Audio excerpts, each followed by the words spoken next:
Om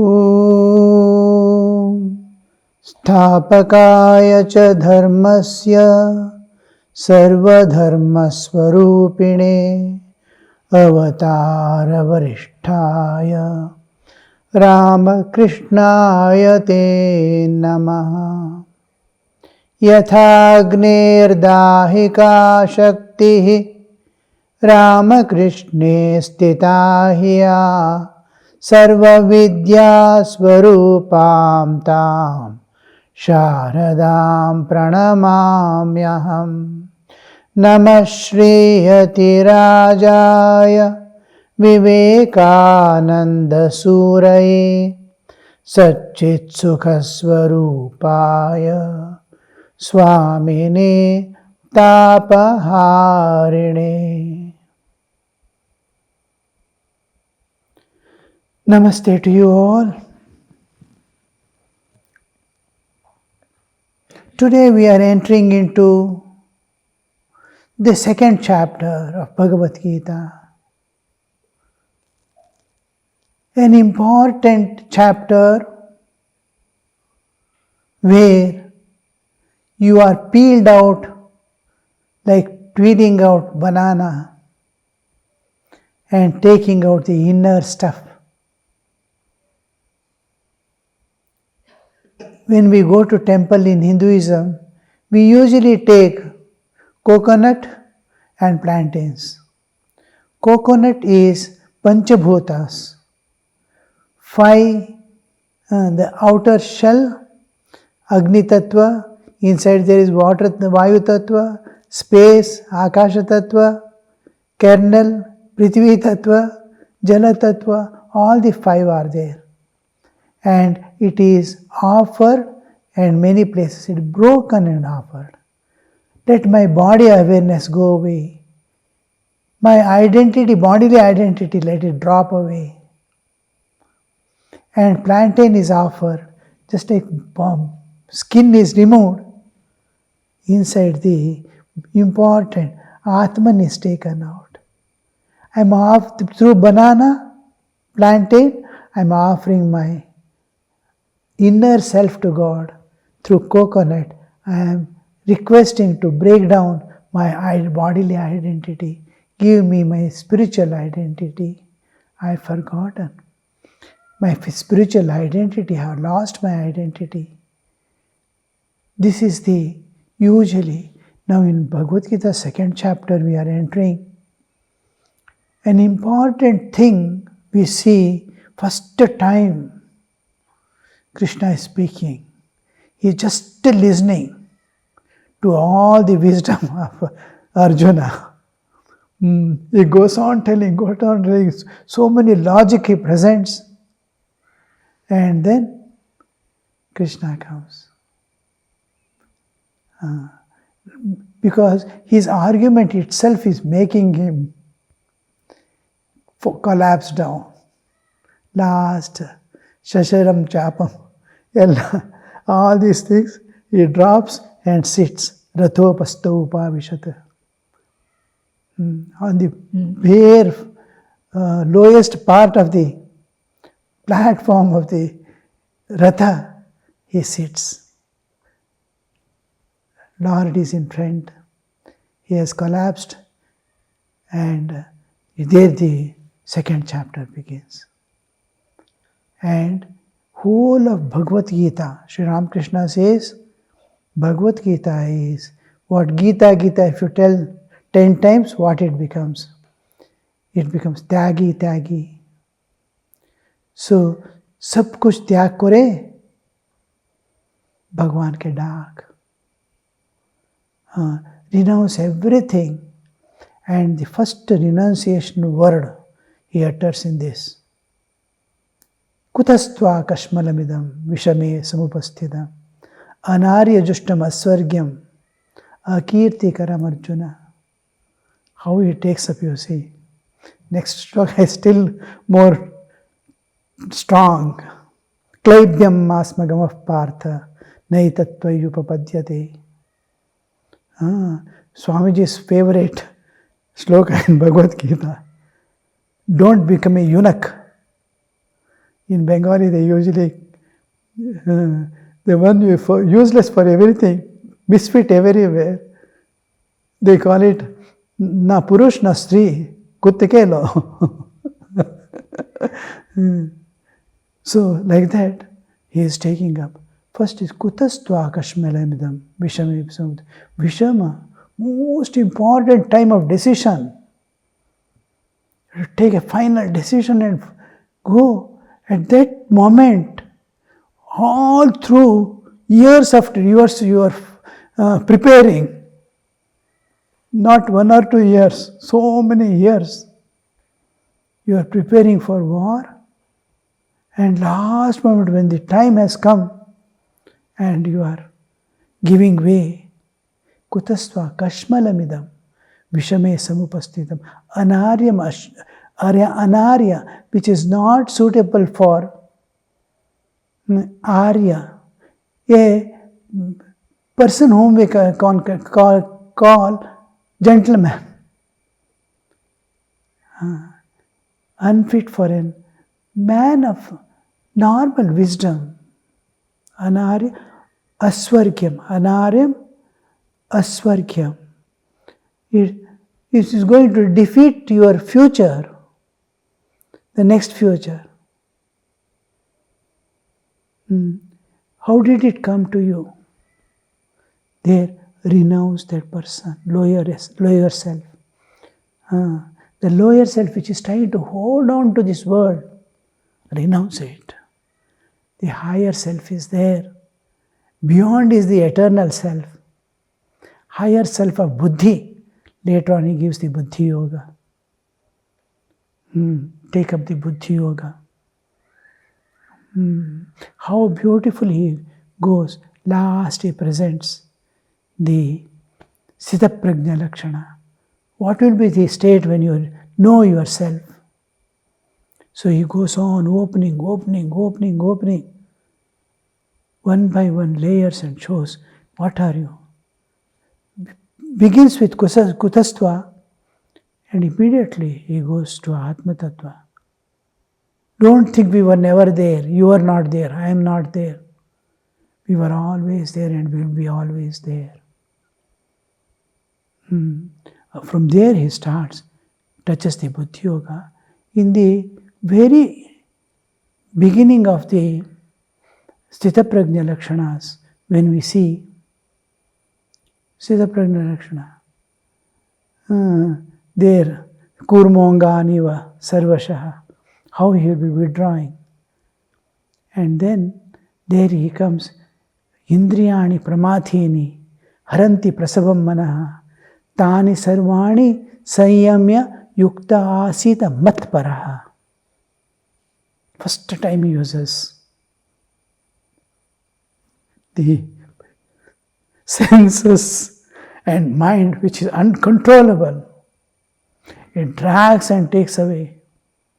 Tani Sarvani Sanyamya, bringing them all together, keep it at my feet. It cannot go anywhere. You cannot control by any means. Then bring them to me. I will control.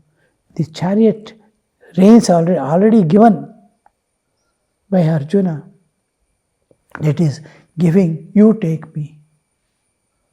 I can't drive. So Indriyani Pramathini Haranti Prasabam Manaha Tani Sarvani Sayam Yukta Asita Matparaha. To me. Hand it over to me. Offer them to me. First time I comes into there. That is God's eye. And our eye. How that God's, he says. Till then Arjuna doesn't know Krishna is a friend. He doesn't know anything. And here you see the understanding is made clear. First time he's introducing, like Thakur slowly introducing. There will be incarnations. He never says I am an incarnation. But all the qualities he goes on telling. Here Krishna is presenting as the Lord of the universe, or Lord of all senses and everything. Then he gives the Buddhi Yoga, which he makes clear again in the 10th chapter, 10th shloka. Buddhi Yoga. Dadami Buddhi Yogam tam yena mam upayanti te. I will get the Buddhi Yoga to you. Just satata smarana you do, I will give you Buddhi Yoga by which you come to me. Dadami Buddhi Yogam tam te yena mam upayanti te. Upayanti. Smoothly you are going to come to me. That Buddhi Yoga I will give you. The last, a slow degree of the Tyaga, which he has to renounce the lower self. With the first shloka, his utterance, he goes on till the last chapter, 18th chapter. Last, what all I have to tell, I have told you. Sampurnataha, what all I have to tell, I have to complete, I have told you. Now, you have to take the decision. Then last word I will tell you after that. Sarva dharman parityajya manmana bhava madbhakto madhyadi. That one what he says, then don't worry. Come to me, take refuge. You see, beginning with the lower self renouncing, he is coming to the final, offer yourself to me. I will carry you like a child. Mother is carrying her child. Sarva dharman parityajya. Dharma means what all I have taught you, by which you are going to reach the. Leave all that, you come to me. I will do everything for you. You need not worry. So, sarva dharman parityajya mamekam sharanam raja aham tva sarva papebhyo mokshayishyami ma shuchaha. So, then finally Sanjaya concludes. Yatra yogeshvara krishno yatra partho dhanurdharaha tatta shri vijayo bhuti. Yatra, where the whether grace or self-effort. Sanjaya concludes both are necessary. God expects you to do a small thing and he takes the responsibility of giving. You have to give one mustard, he will give you a whole universe and himself. So that yatra yogeshvara Krishna and yatra partho dhanurdharaha. Yogeshvara Krishna is divine grace. And yatra partho dhanurdhara is self-effort. Both must join together because he is receiver, he is giver. If they are in different level, and the tendency of man is to think little bigger than God, not equal. That by receiving and they must be in tune with each other. There the giving comes into picture. Okay, Maharaj will begin the second chapter with his introduction. I have given a overall bird's view. Jai Ram Krishna. Namaste to you all. So we have concluded the first chapter of Bhagavad Gita, so in which we saw Arjuna under the impact of emotional and psychological crisis, casting off his bow and arrow, sat on the deck of the chariot.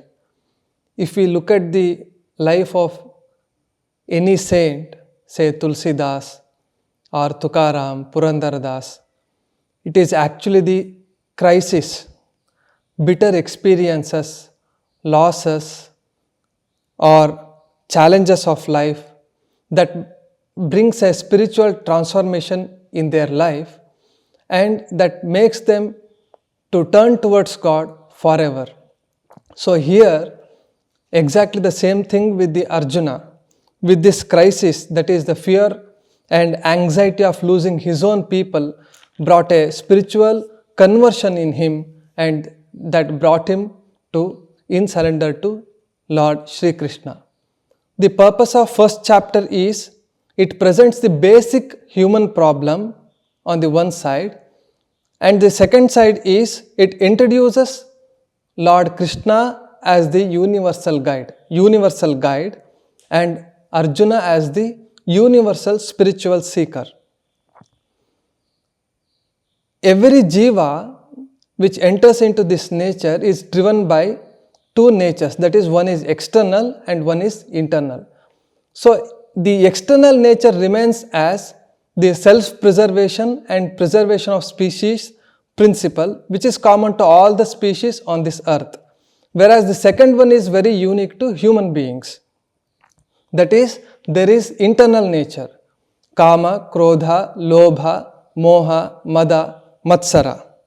So that is translated into English is lust, wrath, greed, attachment, ego that challenges and belittles others, hatred, attachment and aversion, raga and dvesha, which always goes together.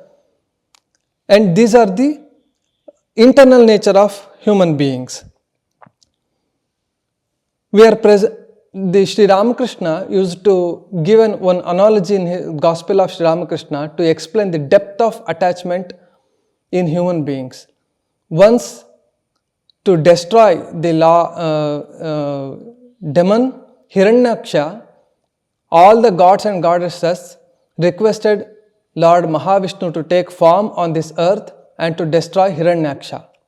So the Lord take the form of Varaha, and after the destruction of the demon, he never returned to his abode Vaikuntha. So all the gods came and requested him to come back to Vaikuntha, but he rejected. So finally all the gods and goddesses prayed Shiva to bring him back to the abode. So Shiva went and requested, come back, your mission is already over. So why should I come back? I am quite happy here. So that was the answer from Lord Mahavishnu. So finally, the Shiva struck his trident and broke his body, and the Lord again he went back to his abode Vaikuntha. So Sri Ramakrishna used to give this analogy to explain the depth of attachment in human beings. Presently, how it works, we shall see a little about the philosophy behind this. Presently we are in the relative realm. This is bound by space, time and causation. So this space, time and causation entities gives this everything in this nature a constantly changing flux, and hence it is called as relative existence. Whenever it is in the relative existence, it is governed by the law of karma. So that is, whatever action we do, there is an equal and opposite reaction. And this gives the fruit of action, that is also called as karma, that is, or karma phala. So this karma phala acts as joys and sorrows, gives experiences of sukha dukkha and goes away. But the real problem is, so whatever action we perform leaves its impression, depth in our existence. That is called vasanas or tendencies. So this vasana cannot be annihilated in one life, as well as the karma phala cannot be experienced in one life. So both together lodges us into samsara, that is life and death cycle. So as long as we have to experience the karma phala, as long as the tendency to act, that impression, vasanas are there, so we keep on entering into this samsara. And when we enter into samsara, there is samsara tapa. That is raga, shoka and moha. Obsessive attachment, grief caused by despondency and delusion. So raga is an attachment, an emotional dependency created by wrong perception that I am this body.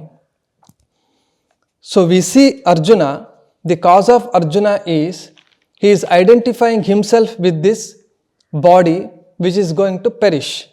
So whenever he is body, he is seeing only the body and he is forgetting the mission for which he has come along with the Lord for dharma samsthapana. So that is the state of Arjuna now, and he is experiencing samsara tapa. And what is the cause? The ignorance that is covering his spiritual nature. A blindness has come over his identity on himself as body. When one is body, then comes his attachment and possessions. The whatever that is lying in the